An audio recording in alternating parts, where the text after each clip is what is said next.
What happens when a bad guy rewrites reality to his liking? That question, in a sense, is what the Secret Empire event from Marvel 2017 aims to answer. Due to the Red Skull's manipulation using the sentient cosmic cube Kobik, Captain America was covertly substituted with a corrupt version, an undercover Hydra agent. Following meticulous preparations over several months, the intricate elements of his conquest strategy finally aligned, just as the world faced 3 simultaneous crises. At the outset, a massive Chitauri force was advancing towards Earth, coinciding with the deactivation of the planetary defense shield due to a Hydra agent's sabotage of its generator base. A lineup of formidable superheroes readied themselves to hold off the invasion as Iron Man and Ironheart worked on repairing the damage, and simultaneously Manhattan was being sieged by the Army of Evil, a coalition of supervillains who had been freed from Pleasant Hill, prompting numerous American superheroes to engage in that conflict as well. In addition, S.H.I.E.L.D. was actively addressing a crisis in Sokovia, deploying 6 helicarriers following the mysterious disappearance of their base on scene, known as Helicarrier Crescent. As the superheroes faced dire setbacks on multiple fronts, Captain America initiated the conclusive phase of his scheme. Unexpectedly, the Helicarrier Crescent materialized and crashed into the Iliad vessel, having fallen under Hydra's control, with Dr. Faustus manipulating its crew. With a successful boarding of Iliad, Captain America's true allegiance was unveiled to Sharon Carter, leading to his command for Faustus's mind-controlling message to be transmitted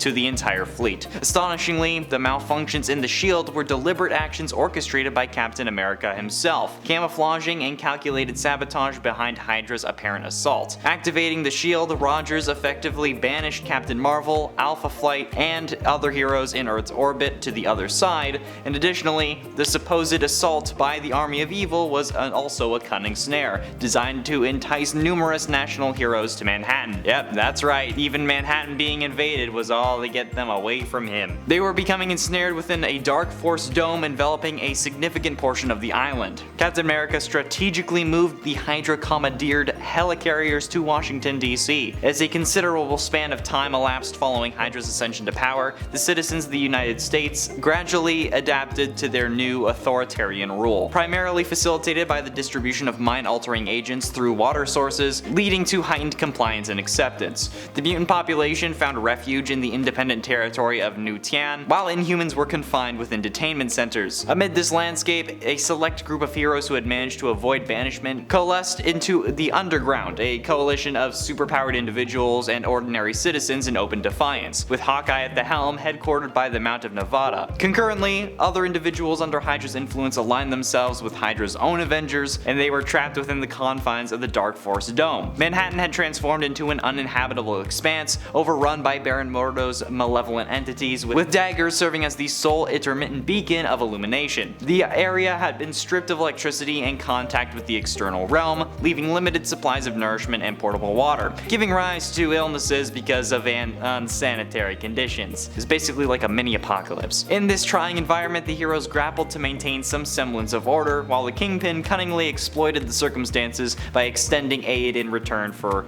forthcoming concessions. Yeah, he was getting favors. After a surge in underground operations within the vicinity and a recent show of resistance, exemplified by the Underground successfully eluding capture while enlisting Sean Lucas, the High Council of Hydra exerted pressure on Captain America to initiate a siege on Las Vegas in retaliation for the insurgents' actions. However, it came to light that Steve hadn't sanctioned the attack directly, and instead he clandestinely granted Madame Hydra the authority to carry it out, which she did. In the aftermath of the Las Vegas assault, Black Widow embarked on a mission to eliminate Captain America. She garnered support from the younger members of the Resistance, who aimed to neutralize Rogers without necessarily ending his life, but this endeavor encountered opposition from the Tony Stark AI and Hawkeye, who formulated a plan to locate the scattered fragments of Kobik, which had been shattered by her previous curator Eric Selvig. Rick Jones relayed this information to the heroes through a recorded message, unveiling the origins behind Steve's transformation into an antagonist. This is where it was revealed that this wasn't actually Cap just being a Hydra agent the whole time,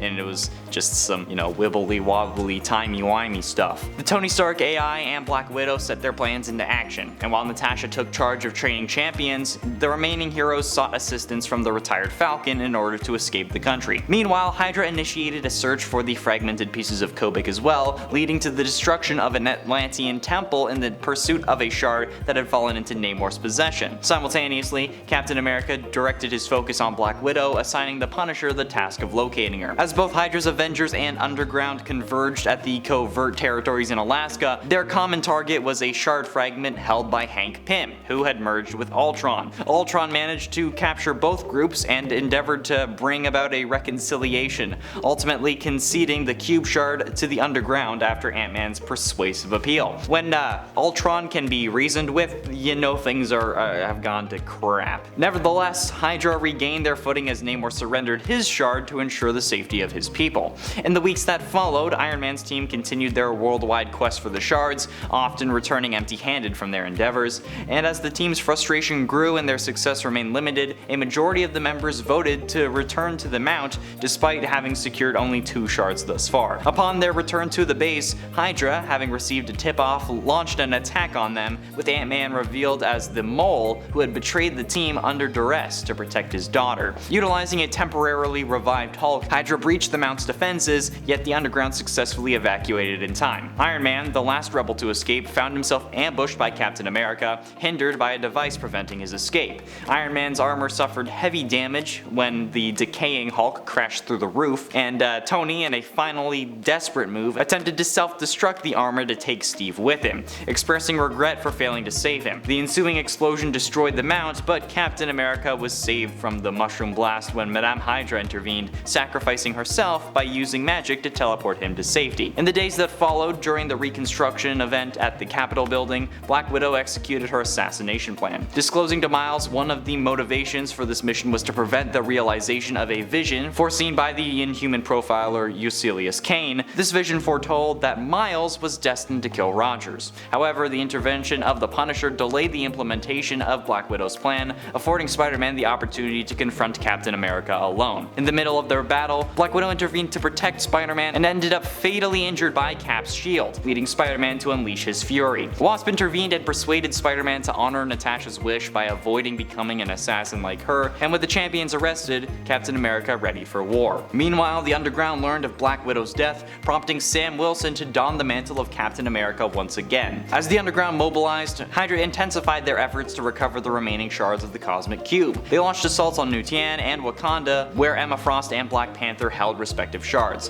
Frost willingly surrendered her shard while Black Panther was captured. In the midst of infiltrating New Attilan, the Underground encountered an Inhuman named Brian McAllister, whose unique abilities enabled them to secure one of the cosmic shards. Seeking to harness the cube's fragment's modest reality-altering abilities, the Underground orchestrated a broadcast to Manhattan and Alpha Flight, urging their cooperation to dismantle the Dark Force Dome and the planetary shield. Their intention was to use the shard's power to facilitate these objectives. The strategy proved successful, even though the initial endeavors of the New York heroes and Alpha Flight kind of appeared pointless. Ultimately, Captain America's manipulation of the shard resulted in the eradication of S.H.I.E.L.D. and the dispersion of the Dark Force Dome. Finally united, a coalition of nearly every hero initiated an assault on Washington, D.C., which turned out to be triumphant. In tandem though, a multitude of individuals managed to break free from Hydra's influence, among them being Vision, Odinson, Sharon Carter, and Black Panther. Winter Soldier, long thought deceased after a thwarted attempt on his life by Baron Zemo, was responsible for Black Panther's rescue. Despite the significant loss of Hydra's forces, the heroes faced a direct confrontation with Rogers himself, who donned an armor harnessing the might of the Cosmic Cube fragments held by Hydra. Amidst Hydra's rise to power, the fragmented memories of the true Steve Rogers traversed Kobik's mental realm. Kobik, who had sought refuge within her own psyche after her physical form was destroyed, encouraged versions of individuals like her mother, Bucky Barnes, Sam Wilson, Sharon Carter, and even the Red Skull within her mindscape,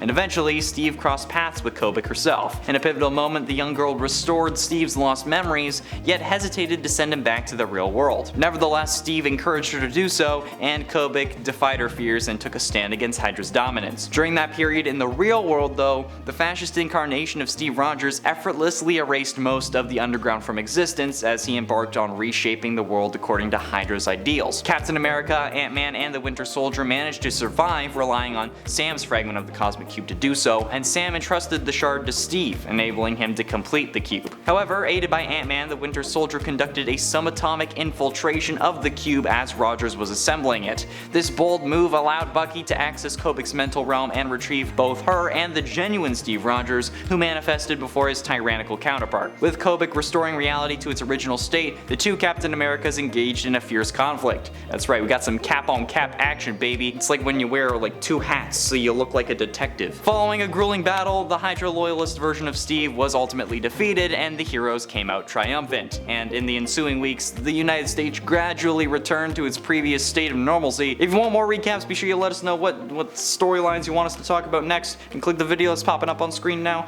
It's probably Flashpoint. I hope it's Flashpoint. That's like my favorite one. Thanks for watching.